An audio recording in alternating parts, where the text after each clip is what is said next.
Kumusta po kayo? Ako po si Jella. Ako ay ang espesyalista ng pakikipag-ugnayan ng Siri at ngayon magsasalita ako tungkol sa mga dahilan bakit problema ang pagkalasa ng tingga. Ang pagkalasa ng tingga ay isa sa mga pinakakaraniwan at madali na iwasan na sakit sa kapaligiran sa mga bata wala pang 6 na taong gulang. Mahigit 40 taon na ang nakalipas mula nang ipinagbawal ng gobyerno ng United States ang paggawa ng LED sa pintura, at mas matagal pa mula nang ipinagbawal ang paggamit ng LED sa gasolina.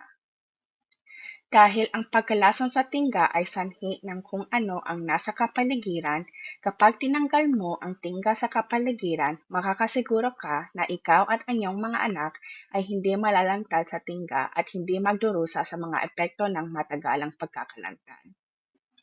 Ang layunin natin ay maiwasan ang pagkakalantad ng mga bata sa LED bago pa sila mapinsala. Maraming paraan para mabawasan ng mga magulang ang pagkakalantad ng mga bata sa tingga. Tapos rin, ang screening rates ng Arizona ay mas bababa kaysa sa average ng bansa. Mahigit ng 160 kaso ng pagkalason sa tingga ang nangyari sa mga bata sa Arizona bawat taon mula noong 2021. Ang pagsisimula ng COVID-19 ay nakaapekto sa bilang ng mga screening para sa 2021, ngunit tumaas ulit ang bilang para sa 2022. Mahigit 81% ng mga kaso ay mga bata na Hispanic. Maaaring maapektuhan lahat sa pagkalason sa tingga, pero may mga grupo na mas malamang maapektuhan.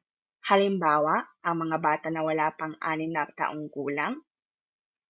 Isa pang halimbawa ay ang mga taong may trabaho, libangan o kultural na kasanayan na gumagamit ng tingga.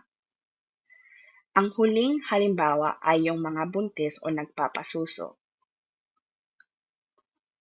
Mas sensitibo ang mga bata sa LED kaysa sa mga matatanda at mas maraming LED ang kanilang inaabsorb dahil sa madalas nilang paglalagay ng kamay sa bibig nila. Lahat ng mga bagay ay sinusubo ng mga bata. Ito ang paraan kung paano sila natututo tungkol sa mga bagong bagay sa mundo. Dahil nito, mas madali silang makaka-absorb ng LED dahil inilalagay nila sa bibig ang mga bagay. At dahil lumalaki pa lang ang mga kanilang katawan, mas hindi kaya nila na iproseso ang LED mula sa kanilang sistema kumpara sa mga matatanda. Hindi kailangang kumain ng maraming pintura ang mga bata para magkaroon ng lead poisoning.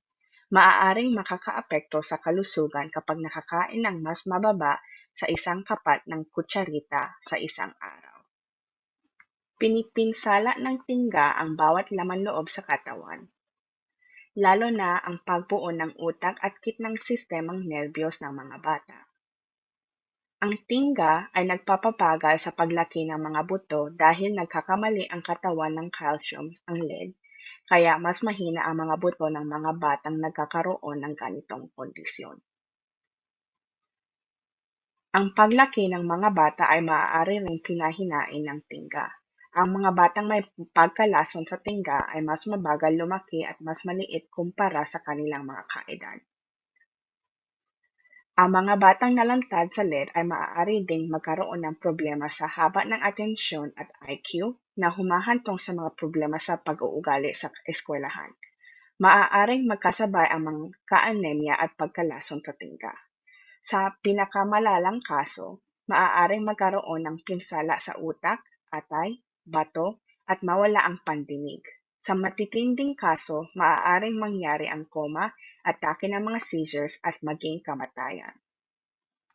Maraming nagawa ang United States mula noong 1978 para maiwasan ang pagkalason sa tingga. Ngayon, karamihan sa mga bata na may pagkalason sa tingga ay hindi mukhang may sakit o kumikilos na may sakit. Dahil dito, ang pagsuri ay ang tanging paraan upang malaman kung may pagkalason sa tingga ang isang bata. Maraming salamat sa pagtutok sa mga dahilan bakit problema ang pagkalason ng tingga. Ang proyektong ito ay sinusuportahan ng Centers for Disease Control and Prevention ng US Department of Health and Human Services. Ang mga laman ng bidyong ito ay hindi kinakailangang kumakatawan sa opisyal na pananaw o pag-endorso ng CDC at HHS o ng gobyerno ng United States. Para sa karagdagang impormasyon, tawagan ang Lead Poisoning Prevention Hotline sa 520-222-8067 o mag-email sa seri@seriaz.org.